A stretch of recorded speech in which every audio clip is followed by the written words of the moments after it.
Everyone, कैसे हैं आप लोग। उम्मीद करती हूँ आप सभी प्यारे बच्चे स्वस्थ होंगे और मस्त होंगे। मैं हूँ आपकी रुचि मैम और आपका बहुत बहुत स्वागत करती हूँ चैप्टर अंडर 30 मिनट वाली सीरीज में। सो गाइस, आज बारी है हमारे परमाणु की। एटम को हम लोग खत्म करेंगे जस्ट 30 मिनट्स में।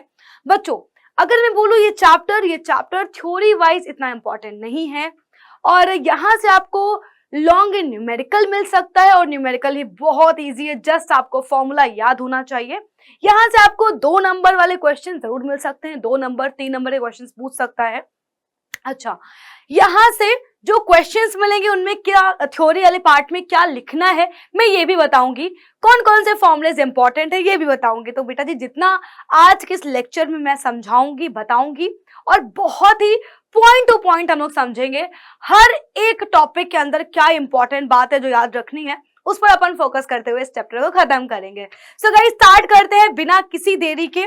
अच्छा, इस चैप्टर के एंड में आपको टेस्ट भी मिलने वाला है तो इस बात का ध्यान रखिएगा। सो स्टार्ट करते हैं। सबसे पहली चीज तो ये है कि परमाणु की जैसे ही बात आती है तो हमें इतना पता चलता है कि परमाणु एक ऐसा खोज है जिसके लिए अलग अलग एक्सपेरिमेंट्स हुए। हमारे अलग अलग वैज्ञानिकों ने अलग अलग मॉडल प्रस्तुत किए। हर एक मॉडल में कुछ ना कुछ कमी थी, कुछ ना कुछ विशेषता थी और उस आधार पर हमें अलग अलग मॉडल्स के बारे में पढ़ने को मिलता है। तो बच्चों, यहाँ पर बात आती है सबसे पहले मॉडल के बारे में जिसका नाम है थॉमसन का परमाणु मॉडल। थॉमसन के परमाणु मॉडल को हम लोग क्या बोलते हैं? प्लम पुडिंग मॉडल भी कहते हैं, तरबूज मॉडल भी कहा जाता है, right. So guys, plum pudding model इसको नाम दिया गया। अच्छा, इस मॉडल में क्या क्या इंपॉर्टेंट बातें थी बस अपने को वो याद रखनी है जो कि मैंने यहाँ पर पॉइंटेड वाइज लिखी हुई है और आपको भी इन बातों को याद रखना है। अच्छा, आपको बता दूं, जितने ये चैप्टर अंडर 30 मिनट्स के लेक्चर्स हैं तो मैं उसमें आपको बहुत ही क्विक छोटे छोटे शॉर्ट नोट्स दे रही हूं, तो आप इनका स्क्रीनशॉट लेकर के अच्छे से नोट भी कर लेना सो दैट कि इतना ही आपको याद करना पड़े। बाकी लंबे लंबे नोट्स पढ़ने की जरूरत नहीं है, लास्ट मोमेंट पे इतना टाइम हमारे पास बचा नहीं है, ठीक है। तो थोड़ा सा स्मार्टली पढ़ाई करेंगे। तो मैंने आपको क्या बताया? सबसे पहली चीज तो मैंने आपको ये बताई कि हमारे पास थॉमसन का परमाणु मॉडल सबसे पहले आता है जिसे हम प्लम पुडिंग मॉडल भी कहते हैं, तरबूज मॉडल भी कहते हैं। अच्छा, इन्होंने क्या बताया? इन्होंने बताया कि भाई देखो, ऐसा है जो परमाणु है, परमाणु यानी कि 10 की पावर -10 मीटर, मतलब यानी कहने का मतलब क्या है, 1 एंगस्ट्रॉम त्रिज्या का धनावेशित ठोस गोला होता है। इन्होंने क्या बोला? इनके अनुसार परमाणु की त्रिज्या कितनी थी? परमाणु की एटम की रेडियस थी 1 एंगस्ट्रॉम या फिर 10 की पावर -10 मीटर। और कैसा था? ठोस गोले। और कैसा था? हाँ, पॉजिटिव धनावेशित ठोस गोला। जिसमें मैं ऐसे बॉक्स बनाऊंगी या अंडरलाइन करूंगी वो पॉइंटर आपको मस्ट है याद रखना है, राइट। आगे पीछे कहानी हम लोग बना ही लेंगे। गाइस, ध्यान सुनना। उन्होंने क्या बोला? जैसे नहीं अब तरबूज खाया होगा तो तरबूज के अंदर बीज होते हैं, बिल्कुल उन्होंने ऐसे ही बोला कि परमाणु के अंदर जो इलेक्ट्रॉन होते हैं वो जगह जगह उसी प्रकार से फैले हुए होते हैं जैसे कि तरबूज में बीज होते हैं। इसलिए इसे क्या बोला गया? प्लम पुडिंग मॉडल कहा गया। इन्होंने बोला कि इलेक्ट्रॉन का कुल ऋणावेश परमाणु के समस्त धनावेश के बराबर होता है ताकि परमाणु विद्युत उदासीन रहे। तो इसके अनुसार इन्होंने क्या बोला? इन्होंने बोला कि जितने इलेक्ट्रॉन होंगे, इलेक्ट्रॉन का जितना ऋणावेश होगा वो परमाणु के धनावेश के बराबर हो जाएगा और इस प्रकार से हमारा परमाणु उदासीन रहेगा। ये इन्होंने बात बोली है। इसका उपयोग कहाँ कहाँ पर किया जाता है? तो इस मॉडल की सहायता से तापायनिक उत्सर्जन आयनीकरण की सफलतापूर्वक व्याख्या की जा सकी है। लेकिन दोष क्या है? इस मॉडल की सहायता से परमाणु की स्पेक्ट्रम की सही व्याख्या हम लोग नहीं कर सकते। तो जो परमाणु का स्पेक्ट्रम है उसकी हमें व्याख्या नहीं मिलती है। तो ये इस मॉडल का सबसे बड़ा दोष था। इसका इस्तेमाल कहाँ कर सकते हैं? तापायनिक उत्सर्जन आयनीकरण का सफलतापूर्वक हम लोग जो है इसके बारे में व्याख्या कर सकते हैं इस मॉडल के अनुसार। गाइस, सबसे इंपॉर्टेंट जो कि आपके बोर्ड में सबसे ज्यादा बार पूछा गया है और ये क्वेश्चन आपको 2 से 3 नंबर का मिलेगा। आपसे बोलेगा रदरफोर्ड का अल्फा कण प्रकीर्णन प्रयोग क्या है और उसका निष्कर्ष बताइए, है ना। प्रयोग के आधार पर निष्कर्ष बताइए। तो बच्चों, पहली चीज तो ये है रदरफोर्ड का जो अल्फा कण प्रकीर्णन प्रयोग है उसको हम लोग बोल सकते हैं कि एक प्रकार से हमें काफी सारी बातें पता चलती हैं परमाणु के बारे में, तो बिल्कुल सही भी है। तो उन्होंने बोला इनके अनुसार परमाणु की संरचना जानने के लिए उन्होंने क्या किया था? तो लॉर्ड रदरफोर्ड ने, ना लॉर्ड पुनीत नहीं है, लॉर्ड रदरफोर्ड है। लॉर्ड रदरफोर्ड ने 1911 ईस्वी में एक प्रयोग किया। इन्होंने क्या किया? इस प्रयोग में पोलोनियन है ना बेटा, पोलोनियम नामक एक रेडियोएक्टिव तत्व से उच्च गतिज ऊर्जा से निकलने वाले अल्फा किरणों के बारीक किरण पुंज को एक बहुत ही पतली सी किसमें सोने की जो पतली बेटा जो पत्र जो सोने की जो पतली झिल्ली होती है या स्वर्ण पत्र से टकराया। इन्होंने क्या किया, सिंपल याद रखो कि पोलोनियम नामक एक रेडियो एक्टिव तत्व था, उससे बहुत ज्यादा हाई काइनेटिक एनर्जी वाली अल्फा कण निकल रहे थे और उन अल्फा कणों को किस पर जो है फेंका या किस पर बमबारी करवाई, तो बमबारी करवाई है स्वर्ण पत्र से करवाई है। क्या क्या इंपॉर्टेंट पॉइंटर्स थे वो अपने को याद रखना है। तो उन्होंने देखा कि जो अधिकांश अल्फा कण थे वो स्वर्ण पत्र के आर पार बिना प्रभावित किए हुए बिल्कुल सीधे निकल गए। बेटा कैसे, जस्ट क्रॉस कर गए ना, एकदम से बिल्कुल जो है क्या किया, जो हमारे अल्फा कण थे वो स्वर्ण पत्र को क्या किया, क्रॉस करते हुए बिल्कुल सीधा निकल गए। जिससे उन्होंने एक बात क्या बोली, उन्होंने बोला, बेटा ध्यान सुनना, सीधे निकल गए, ठीक है बेटा।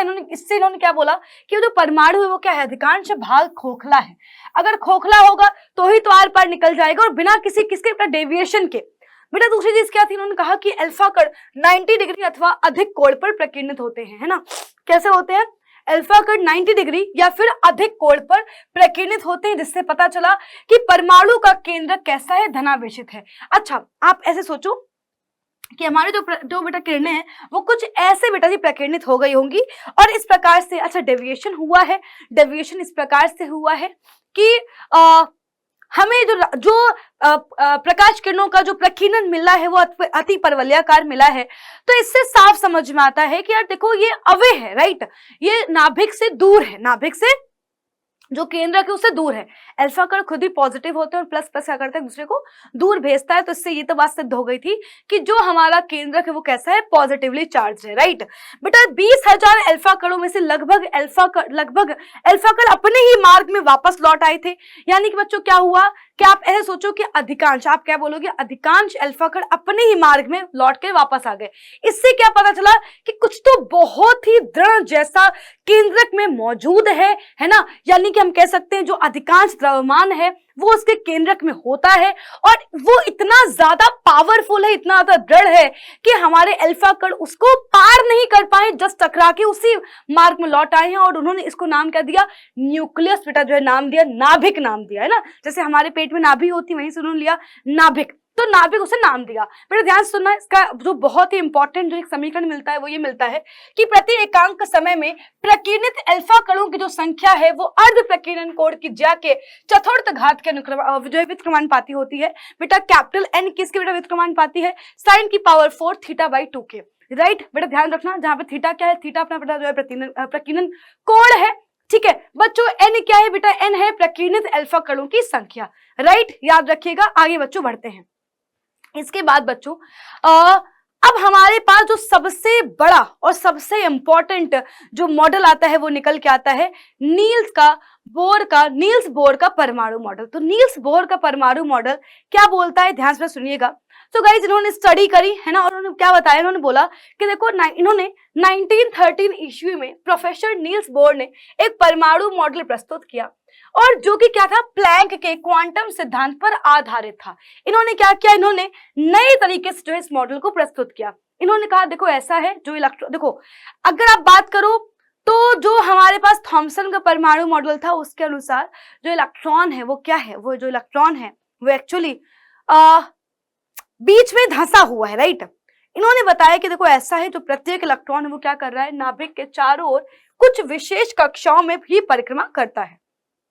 इन्होंने क्या बोला, प्रत्येक इलेक्ट्रॉन नाभिक के चारों ओर एक विशेष कक्षाओं में ही परिक्रमा करता है, जिन्हें हम क्या कहते हैं, स्थायी कक्षाएं। स्थायी कक्षाओं की परिभाषा क्या है, वही कक्षा जिनमें वे विशेष कक्षा जिसमें इलेक्ट्रॉन परिक्रमा कर रहा है नाभिक के चारों ओर, उसे हम लोग स्थायी कक्षा कहेंगे, राइट। क्या कहेंगे, स्थायी कक्षाएं कहते हैं। इन्होंने क्या बोला, प्रत्येक स्थायी कक्षा के इलेक्ट्रॉन का कोणीय संवेग कितना होगा, h/2π का होता है। बेटा ध्यान सुनना, स्थायी कक्षा के इलेक्ट्रॉन का कोणीय संवेग कितना होगा, तो स्थायी कक्षा के इलेक्ट्रॉन का कोणीय संवेग बराबर होता है h/2π का होता है, ठीक है। h/2π का पूर्ण गुणज होता है, बेसिकली क्या होगा, h/2π का पूर्ण गुणज होगा। इन्होंने क्या बोला कि जो इलेक्ट्रॉन है, इलेक्ट्रॉन को अपनी स्थायी कक्षा में घूमने के लिए एक अभिकेंद्र बल चाहिए होगा। ऑब्वियस सी बात है, अगर हमारे पास कोई वस्तु वृत्ताकार गति में जो है मोशन कर रही है, वृत्तीय गति कर रही है, तो एक अभिकेंद्र बल चाहिए होगा। तो उन्होंने कहा देखो ऐसा है कि जो ये अभिकेंद्र बल है, ये इलेक्ट्रॉन और नाभिक के बीच क्या लग रहा है, एक स्थिर विद्युतीय बल लग रहा है, इससे प्राप्त हो रहा है। तो यानी कि हम क्या बोलेंगे कि इन्होंने क्या बताया कि जो इलेक्ट्रॉन है वो नाभिक के चारों ओर एक स्थायी कक्षा में जो है क्या कर रहा है, परिक्रमा कर रहा है, चक्कर लगा रहा है।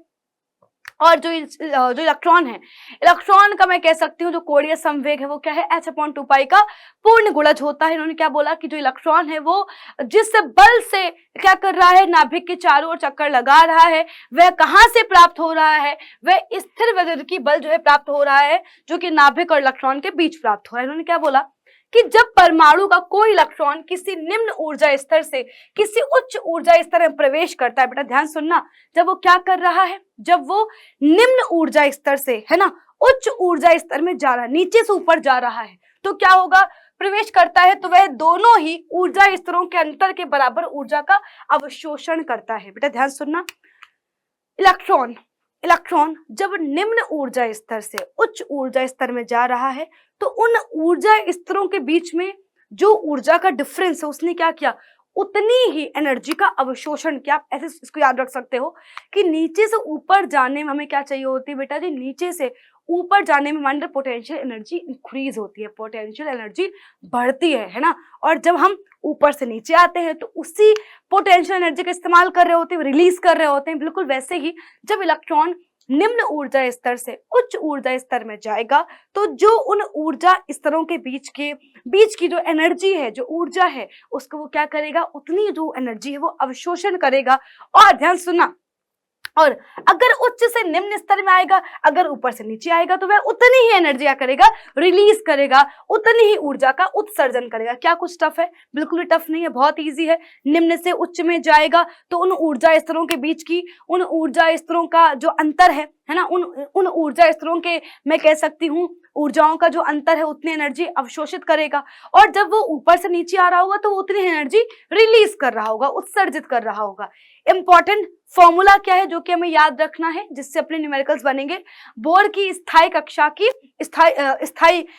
की त्रिज्या, बोर की स्थायी कक्षाओं की त्रिज्या, ये वो कक्षाएं हैं जो बोर के अनुसार इलेक्ट्रॉन इन्हीं कक्षाओं के अंदर क्या कर रहे थे, परिक्रमा काट रहे थे।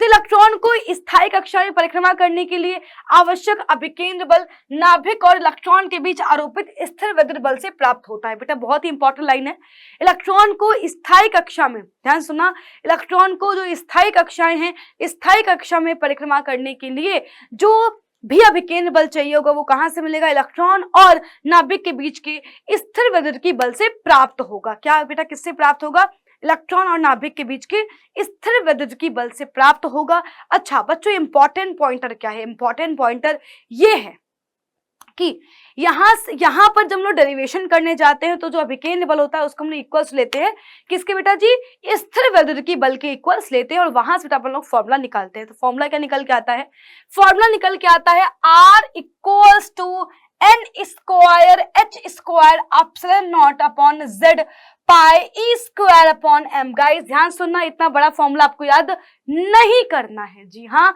आपको इतना बड़ा फॉर्मूला याद नहीं करना है, बिकॉज बच्चों जो h है वो प्लैंक कांस्टेंट है बेटा, एप्सिलॉन नॉट निर्वात की गतिशीलता, पाई ई एंड m ये सब क्या है, कांस्टेंट है ना। और बच्चों अगर हम बात करते हैं तो परमाणु के लिए जो बेटा जी क्या होगा, जब भी हम लोग किसी भी परमाणु के लिए बात करेंगे, किसी भी तत्व के परमाणु के लिए बात करेंगे, सो गाइस जो परमाणु भार है ना बेटा, जो बेसिकली परमाणु क्रमांक है वो भी क्या होगा, Z है वो बेटा, वो भी क्या होगा, कांस्टेंट ही होगा, राइट।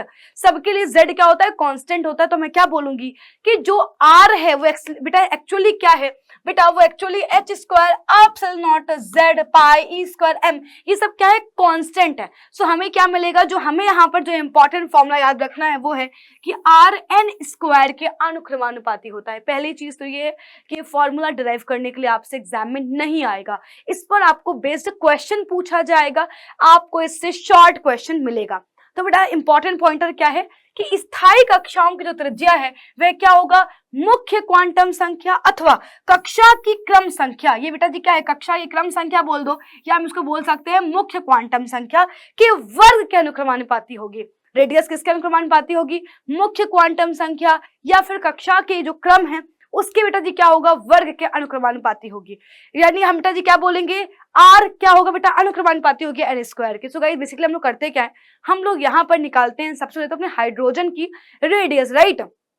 और बेटा जी इसके आधार पर हम एक जनरल फॉर्मूला बनाते हैं जिसका इस्तेमाल करके हम लोग क्या करेंगे, बाकी सभी स्थायी कक्षाओं की त्रिज्या को ज्ञात करते हैं। तो गाइस क्या हो जाएगा, फॉर्मूला क्या है, Rn equals to n square into R1। बेटा R1 क्या है, हाइड्रोजन की बेटा जी क्या है, बेटा रेडियस है अपने पास, राइट। सो गाइस Rn आप वहां पर क्वांटम संख्या रखेंगे, राइट, या आपको जो भी आपका जो भी क्रमांक है उसको रखेंगे, n स्क्वायर उसका वर्ग करेंगे इंटू R1, उसमें इंटू हाइड्रोजन की रेडियस का मल्टीप्लाई कर देंगे। सो गाइस ये क्या है, बोर की स्थायी कक्षाओं की त्रिज्या ज्ञात करने का फॉर्मूला है जिसको हम लोग इस्तेमाल करते हैं। स्थायी कक्षाओं में इलेक्ट्रॉन का वेग, बेटा फिर से बोल रही हूं, ये फॉर्मूला आपको याद नहीं करना है, इंपॉर्टेंट क्या इंपॉर्टेंट है ये जो रिजल्ट हमें याद रखना है।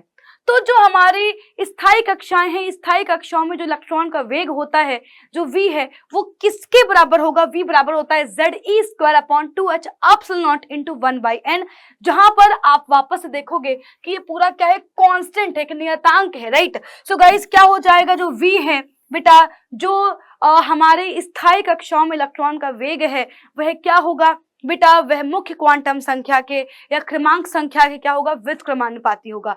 Vn बेटा, अब सेम फिर वही हमने क्या किया, फिर बेटा हमने सेम क्या किया, हमने एक जनरल फॉर्मूला निकाला।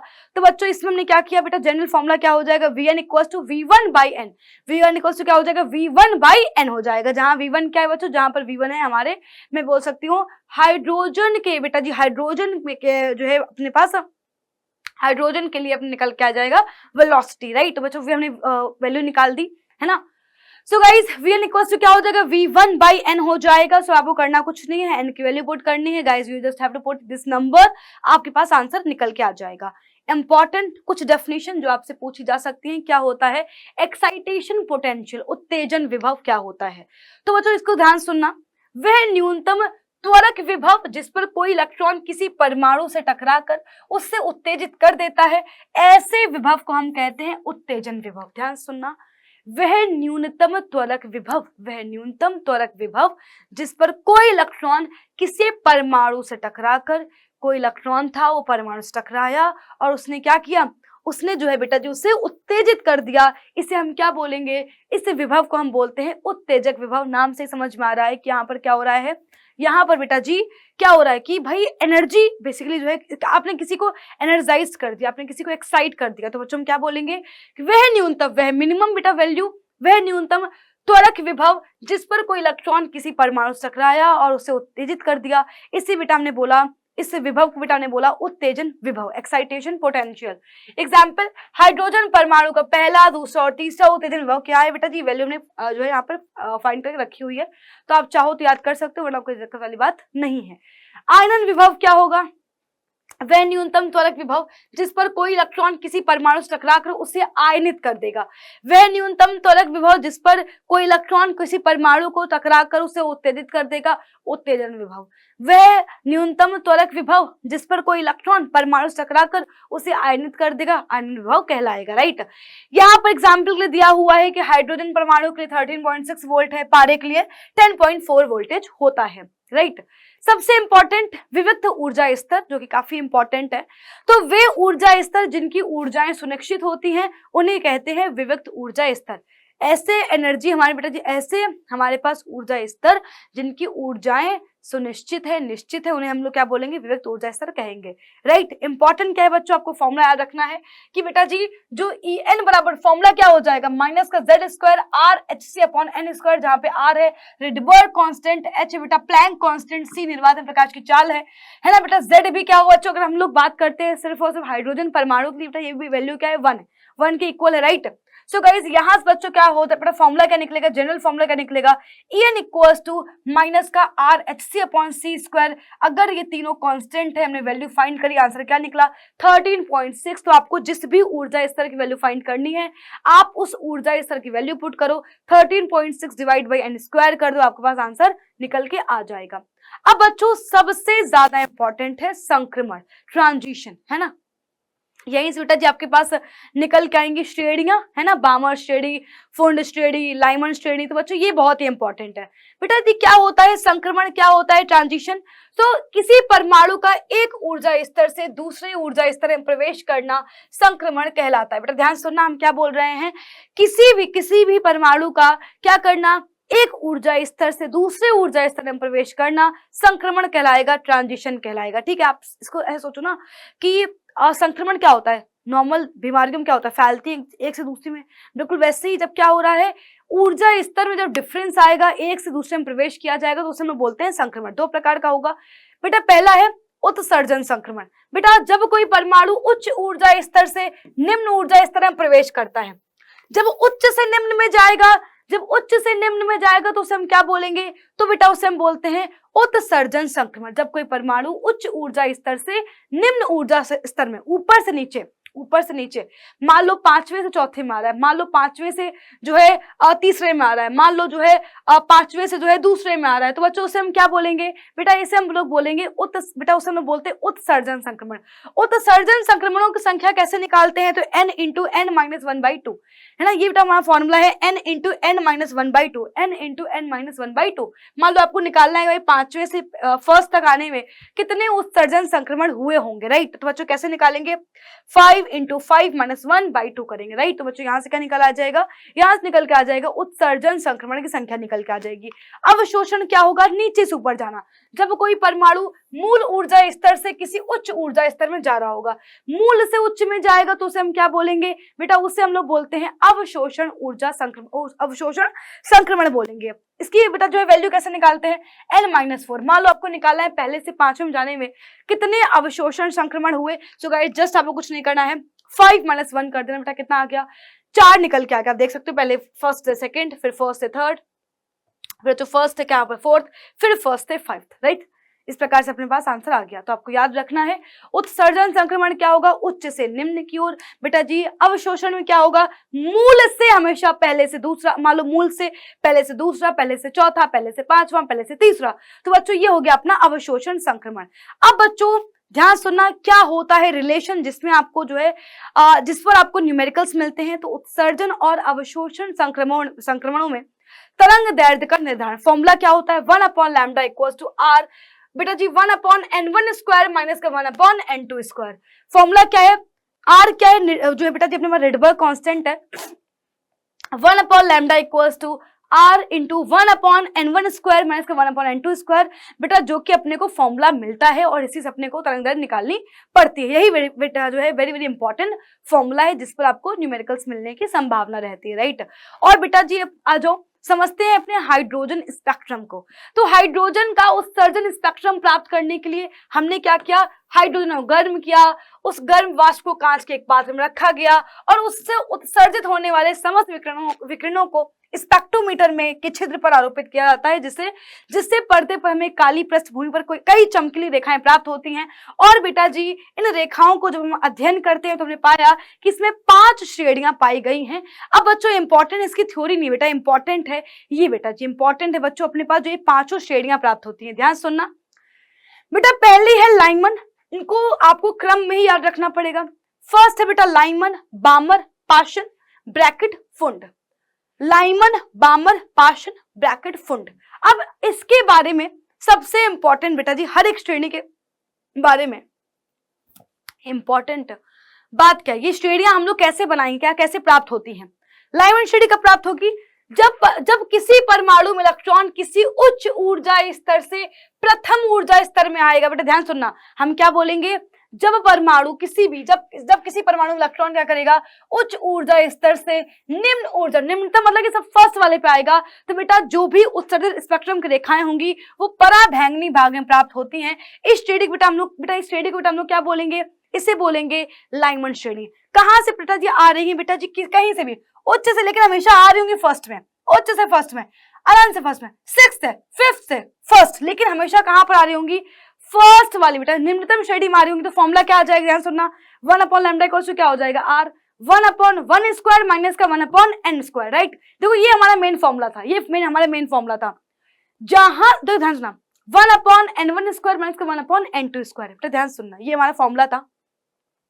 लाइमन के लिए बच्चों अपने को पता है, लाइमन को अपने लिए पता है कि भैया इनको आना कहां से बेटा जी, इनको आना है किसी भी उच्चतम से आना निम्नतम में ही है, n बराबर 1। तो बच्चों ये कांस्टेंट हो गया, ये कांस्टेंट हो गया। r इक्वल टू क्या हो गया 1/1 स्क्वायर माइनस का 1/n स्क्वायर। आप तुमने निकाल लो, दूसरे से पहले में आ रहा है, चौथे से आ रहा है, पांचवें से आ रहा है, छठवें से आ रहा है, जिससे भी आ रहा हो। फॉर्मूला क्या हो जाएगा लाइमन के लिए, क्या हो जाएगा बेटा लाइमन के लिए आना कहां से बेटा जी, आना है उच्चतम से फर्स्ट पे ही आना है, उच्चतम से फर्स्ट में। बेटा बामर में क्या हो जाएगा उच्चतम से सेकंड में, है ना। यहाँ बेटा क्या होगा जस्ट सेकंड का स्क्वायर आ गया। बाकी तीसरे से दूसरा, चौथे से दूसरा, पांचवें से दूसरा, कहीं से भी आ रहा हो। लेकिन इंपॉर्टेंट क्या है, लाइनमन में कैसे बेटा जी अपने जो है जो रेखाएं प्राप्त हुई थी वो किस भाग में आ रही थी, वो पराबैंगनी भाग में आ रही थी। बामर में बेटा जी कौन सी रेखाएं आएंगी, बामर स्पेक्ट्रम की रेखाएं दृश्य भाग में प्राप्त होती हैं। तो जब आप तरंग दैर्घ्य निकालोगे तो बेटा जी हमें बेटा जी विबग्योर की तरंग दैर्घ्य बेटा जो है प्राप्त हो रही होगी, राइट। पाषाण बेटा जी कहां से कहां, बेटा पाषाण में कहां थर्ड पे, लाइमन पे फर्स्ट, उच्चतम से फर्स्ट, बामर में बेटा जो है सेकंड, पाषाण बेटा जी क्या थर्ड, राइट। तो 1/3 स्क्वायर 1/n स्क्वायर, कहां से चौथे से तीसरा, पांचवें से तीसरा, छठवें से तीसरा, कहीं से भी, लेकिन थर्ड नंबर पे, ब्रैकेट फोर्थ नंबर पे, यानी कि चौथे पे आ रही होंगी, है ना। अनंत से फोर्थ, फिफ्थ से फोर्थ, सिक्स से फोर्थ। बेटा जी फुंड के लिए कहां से बेटा जी कहां से आ रही होंगी, तो बच्चों ये बेटा जी आ रही होंगी अनंत से फिफ्थ तक। तो बेटा ध्यान सुनना, हाइड्रोजन स्पेक्ट्रम में 5 श्रेणियां प्राप्त हुई। 5 श्रेणियां कौन कौन सी बेटा, 5 श्रेणियों के नाम है। पहला है लाइमन, बामर, पाषाण, ब्रैकेट, फुंड, ठीक है। लाइमन, बामर, पाषाण, ब्रैकेट, फुंड, ठीक है। ये है 5 श्रेणियां। लाइमन अनंत से कहीं से भी किसी भी उच्चतम ऊर्जा स्तर से फर्स्ट पे, बामर कहीं से भी सेकंड पर, बेटा जी जो पाषाण है कहीं से भी थर्ड पर, ब्रैकेट कहीं से भी फोर्थ पर, फुंड कहीं से भी फिफ्थ पर। 5 श्रेणियां प्राप्त हुई हैं, 5, राइट, याद रखिएगा, ठीक है। सो गाइज ये बेटा जी हमारे पास सबसे इंपॉर्टेंट बेटा था, यहीं से आपको जो है न्यूमेरिकल्स मिलेंगे। अब बेटा आप देख सकते हो ये जो पूरा चैप्टर वो कितना इजी था।